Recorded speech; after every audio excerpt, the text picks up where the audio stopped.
Hola a todos, estamos en la temática del mes de abril y este mes vamos a hablar sobre salud hormonal en la mujer.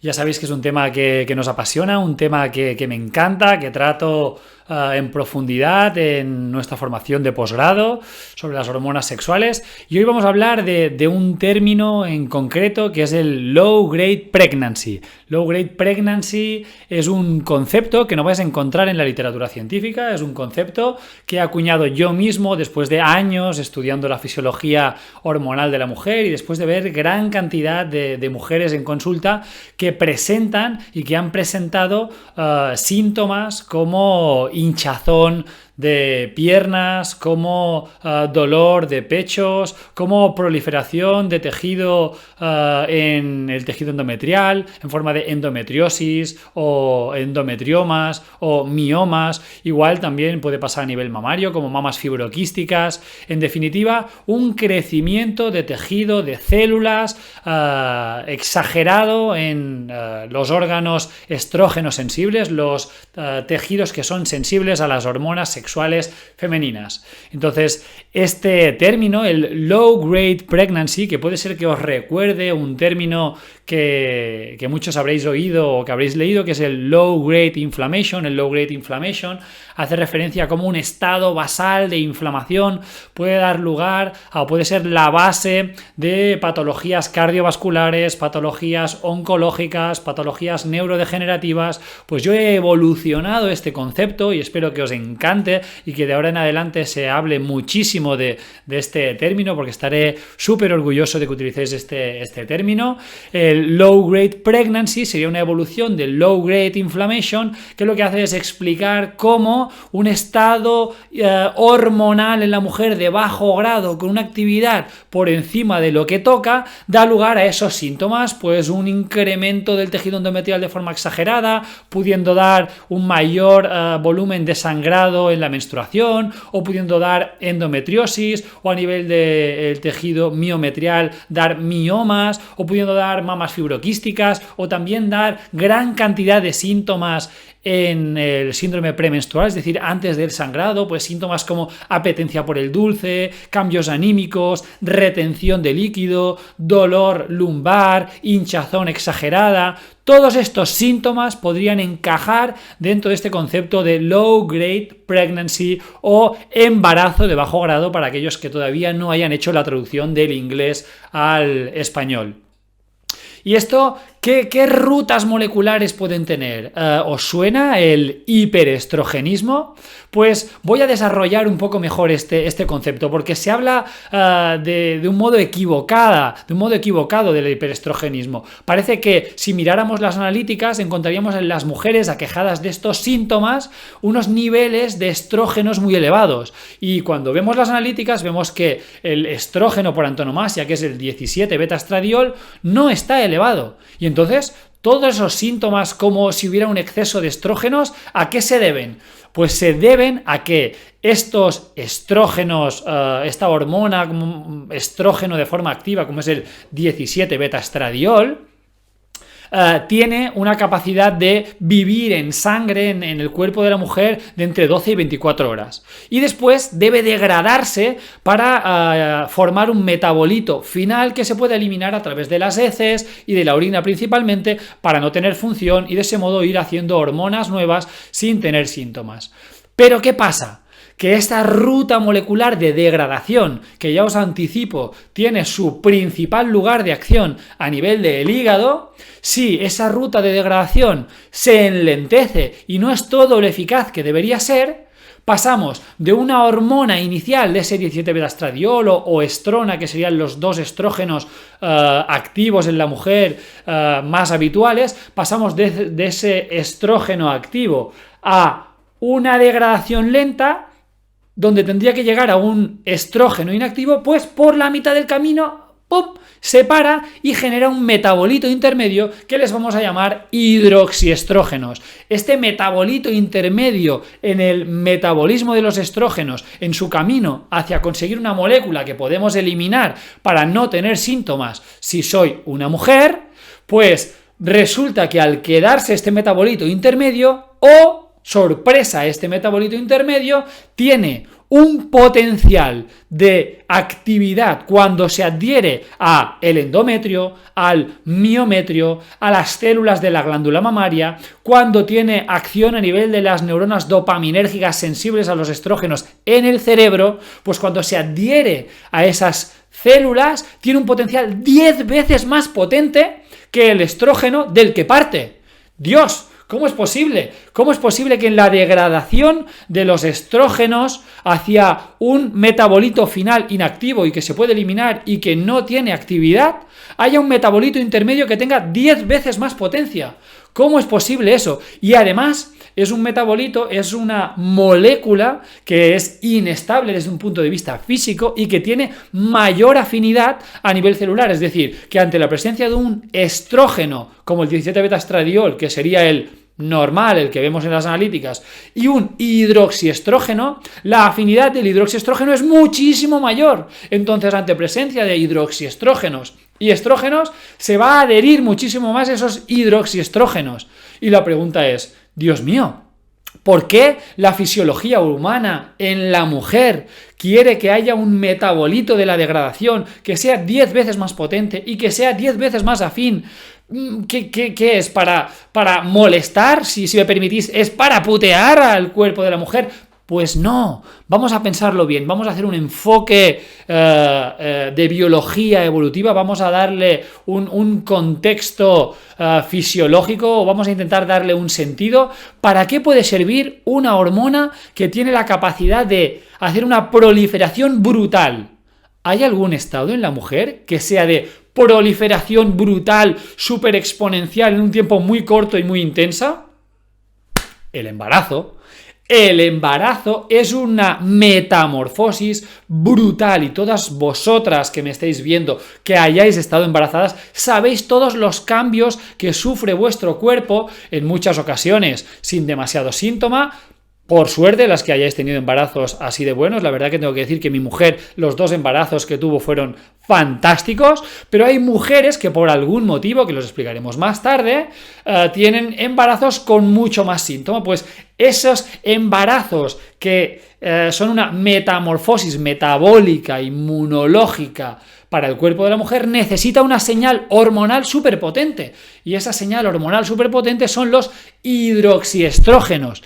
Efectivamente, dentro de la degradación de los estrógenos, la biología se guardó en la recámara una acción, una herramienta, una estrategia que son estos hidroxiestrógenos para cuando lleguen momentos de desarrollo exponencial, de metamorfosis como es el embarazo. Y no debemos olvidar que las 2 leyes básicas del ser humano son, primero, supervivencia del individuo y segundo, supervivencia de la especie. Por tanto, cuando ya hemos conseguido neutralizar los riesgos de muerte, la segunda ley básica que debe obedecer el organismo humano es la supervivencia de la especie. Por tanto, la reproducción será básica para esta supervivencia de la especie y por eso la biología genera estrategias, se orquesta para conseguir herramientas que le permitan conseguir esa supervivencia de la especie. Por tanto, el embarazo utilizará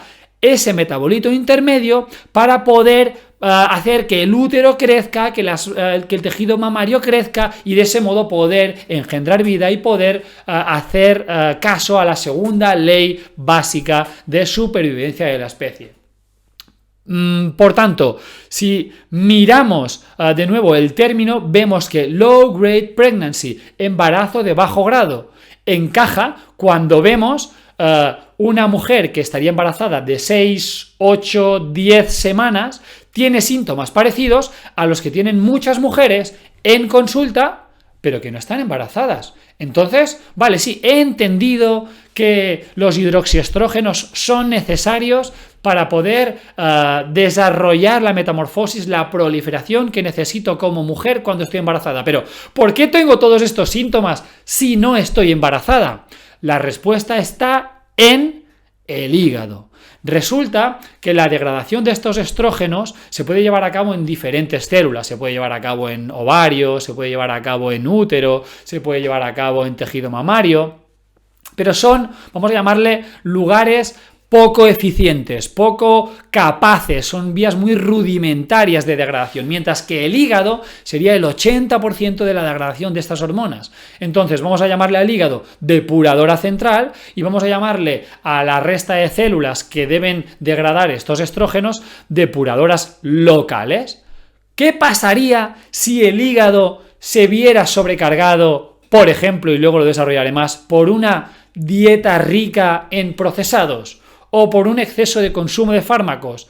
Lo que pasaría es que la depuradora central, que es el hígado, se saturaría y provocaría una sobrecarga de trabajo en las depuradoras locales. Y esas depuradoras locales que encontramos en la glándula mamaria, que encontramos en el endometrio, que encontramos en el miometrio, van a empezar a saturarse, dejar metabolitos intermedios y hacer proliferación anormal.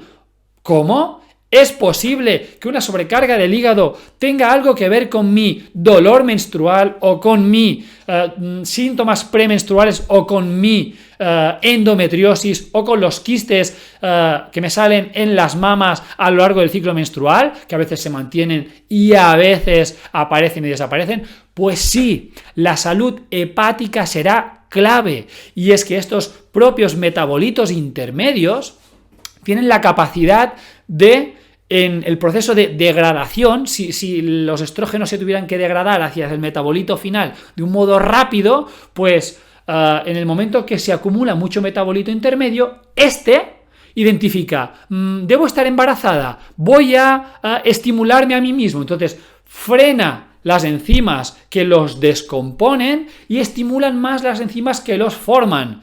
Estas rutas moleculares las estoy explicando de viva voz hoy y las explicaré con mucho más detalle en el Congreso sobre Salud Hormonal de la Mujer, que organizamos, un congreso internacional que organiza Regenera para el 14 y 15 de junio en el World Trade Center de Barcelona, y en el que os espero, donde os explicaré con detalle esas enzimas, esos mecanismos moleculares que van a dar respuesta a vuestras preguntas sobre exactamente cómo funciona todo y cómo poder poner solución, si no es en mí, en mis allegados o quizá en mis pacientes. Continúo, pero explicando de un modo sencillo cómo estos hidroxiestrógenos frenan la degradación de ellos mismos, bloqueando enzimas de fase 2 que se llaman y estimulando enzimas de fase 1. ¿Para qué? Para que cuantos más hidroxiestrógenos, más probabilidad de éxito, ese crecimiento exponencial.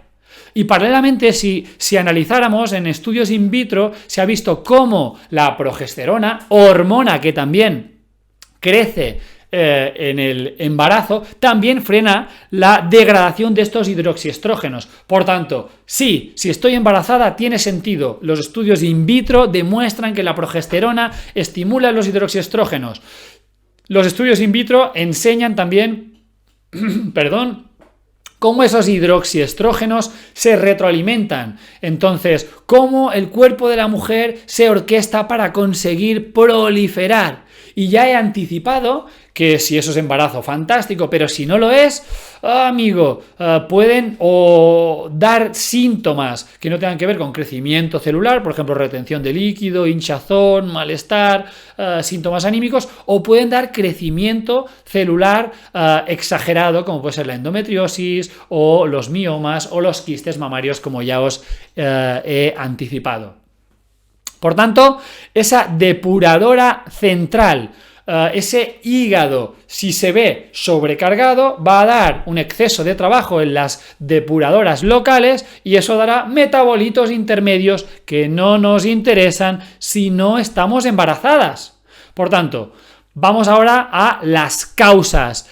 ¿Qué 4 causas principales son las que provocan que esta depuradora central enlentezca su función y sobrecargue las depuradoras locales? Las 4 principales causas que diría yo son la alimentación rica en productos procesados y refinados. Una alimentación inadecuada va a provocar una sobrecarga hepática, va a provocar una disbiosis, va a provocar una activación del sistema inmune innato de bajo grado y eso va a frenar los procesos de degradación a nivel hepático, de metabolización de estos estrógenos. Ese es el punto número 1. El punto número 2 sería un consumo excesivo de fármacos, ya sean antiinflamatorios, analgésicos, ya sean antidepresivos, ya sean ansiolíticos o ya sean anticonceptivas, un fármaco súper habitual. Estoy súper acostumbrado, habituado a que las pacientes en mi consulta me digan,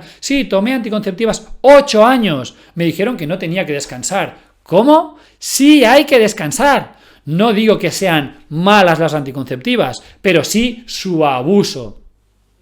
Un tercer mecanismo por el que se puede sobrecargar esa depuradora central será la hiperpermeabilidad intestinal, como un proceso intestinal de reducción en la capacidad de filtrado de las toxinas, es decir, una hiperpermeabilidad intestinal. Os invito a leer el artículo en el blog de Regenera y podéis hacer clic a un enlace a una entrevista que me hicieron en El Confidencial sobre hiperpermeabilidad intestinal, que es muy interesante y muy clarificadora. En este sentido, la disbiosis intestinal, los desequilibrios en la microbiota, que van a estar vinculados con la alimentación, con el estrés, con el consumo de tóxicos, van a reducir la integridad de la barrera intestinal, facilitando una hiperpermeabilidad intestinal, y eso va a dar lugar a un incremento de toxinas a nivel de la vena porta, un incremento de paso de lipopolisacáridos, dando lugar a endotoxemia, sobrecarga hepática y reducción de la eficacia en el metabolismo, en la degradación de estos estrógenos. Y el cuarto punto, como no puede ser de otro modo, es el consumo de tóxicos, como el alcohol, como el tabaco, como el café, como drogas. Todas estas cosas espero que no sean tu hábito en tu día a día, y por lo menos, si tienes síntomas hormonales como dolor menstrual, síntomas premenstruales, mamas fibroquísticas o miomas, te estés planteando muy seriamente eliminar todo esto que te he dicho de tu estilo de vida, porque esa es la solución. Y acabamos entonces con la palabra solución. ¿Qué soluciones son las que propongo? Si la pérdida de integridad de la barrera intestinal era uno de los problemas, pues una de las soluciones será la recuperación de la integridad de la barrera intestinal, y eso es, sobre todo se hace con la eliminación de tóxicos y con una alimentación adecuada. No existe la alimentación adecuada para todo el mundo. Os invito a mirar en nuestro canal de YouTube, en el canal de YouTube de Regenera, que si no eres seguidor, si no estás suscrito a nuestro canal, os invito a que os suscribáis, a que busquéis un vídeo que hizo Néstor muy chulo, muy divertido, sobre cuál es la dieta ideal para el ser humano. Y la respuesta os la anticipo, aunque eso no quiere decir que no veáis el vídeo, porque vale mucho la pena.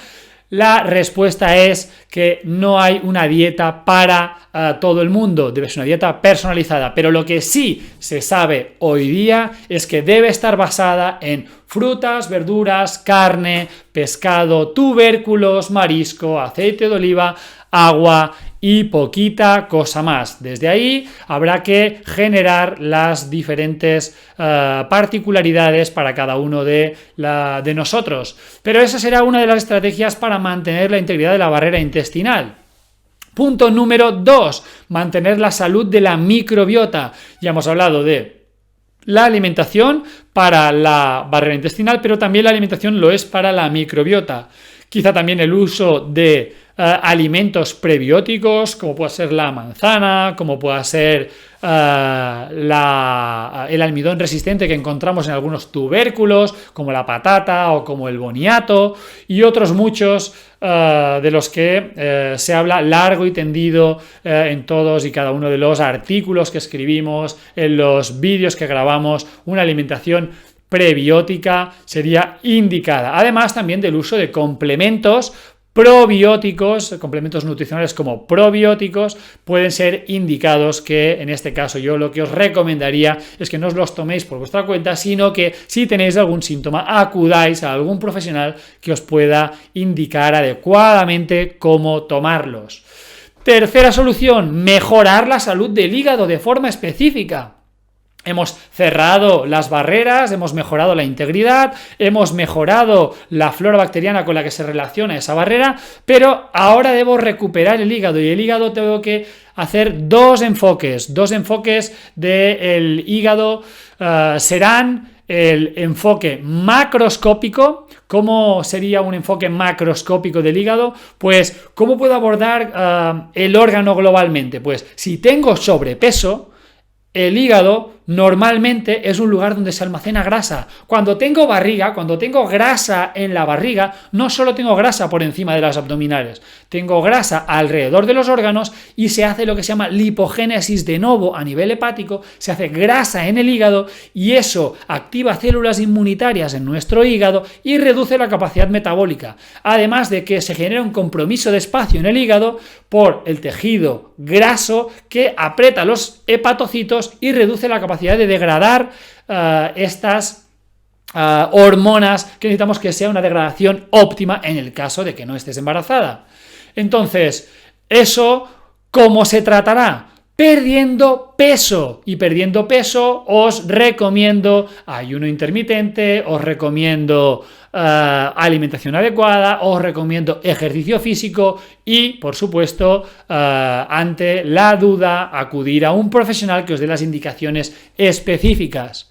Y este sería para el enfoque macroscópico del hígado. Pero ¿y el enfoque microscópico? El enfoque microscópico, que sería, si yo me pongo en un microscopio y miro una célula hepática, vería cómo determinadas enzimas se estimulan ante la presencia de determinadas sustancias. Por ejemplo, si queremos estimular las enzimas que degradan estos metabolitos intermedios, son enzimas de fase 2 que se estimulan con flavonoides como por ejemplo el sulfurofano, que encontramos en el brócoli, la col, las coles de Bruselas y toda la familia de las crucíferas son ricas en sulfurofano. También aminoácidos azufrados como la L-cisteína, que encontramos en el ajo o que encontramos en la cebolla. Cuidado con estos dos grupos de alimentos, no abusar, que pueden dar gases y con mucho olor.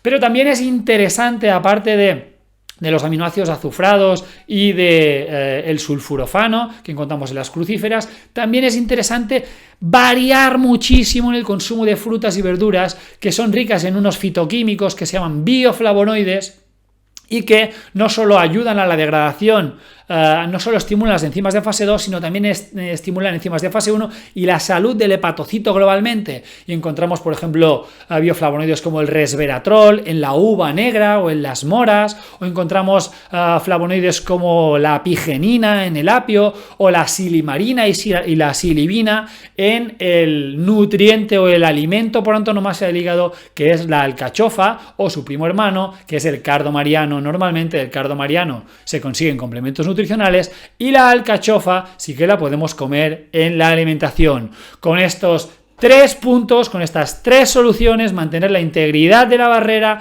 mantener la salud de la microbiota o recuperarla y mejorar la salud de tu hígado, ya sea desde un punto de vista macroscópico, perdiendo grasa a nivel hepático, o microscópico, dándole los nutrientes necesarios para que los hepatocitos optimicen su función. Con eso tendremos las soluciones necesarias para que esta depuradora central no se sobrecargue y no sobrecargue a las depuradoras locales, y de ese modo no aparezcan los síntomas que queremos evitar en este low grade pregnancy. Con esto, más o menos, hemos conseguido explicar de un modo didáctico y útil cómo podéis aproximaros intelectualmente a estos desórdenes de la mujer tan habituales, y os recuerdo que con este tema, con este concepto de low grade pregnancy fantástico, orgulloso de decir creado por mí y por mi equipo, Xavi, Néstor y Carlos, que siempre me ayudan en todo lo que hacemos y nos ayudamos mutuamente, nos lo pasamos genial, pues tengo que deciros que Este tema en particular será el que abrirá el Congreso de Barcelona 14 y 15 de junio en el World Trade Center. Todavía os podéis apuntar en la página web congresoregenera2019.com. No te lo pierdas, aprovecha que todavía hay promociones que después, a medida que se acerca el día, el precio es más caro. Sin más, os mando un abrazo fuertísimo, muchísimas gracias por tu tiempo, muchísimas gracias por tu atención y nos vemos muy pronto. Un abrazo.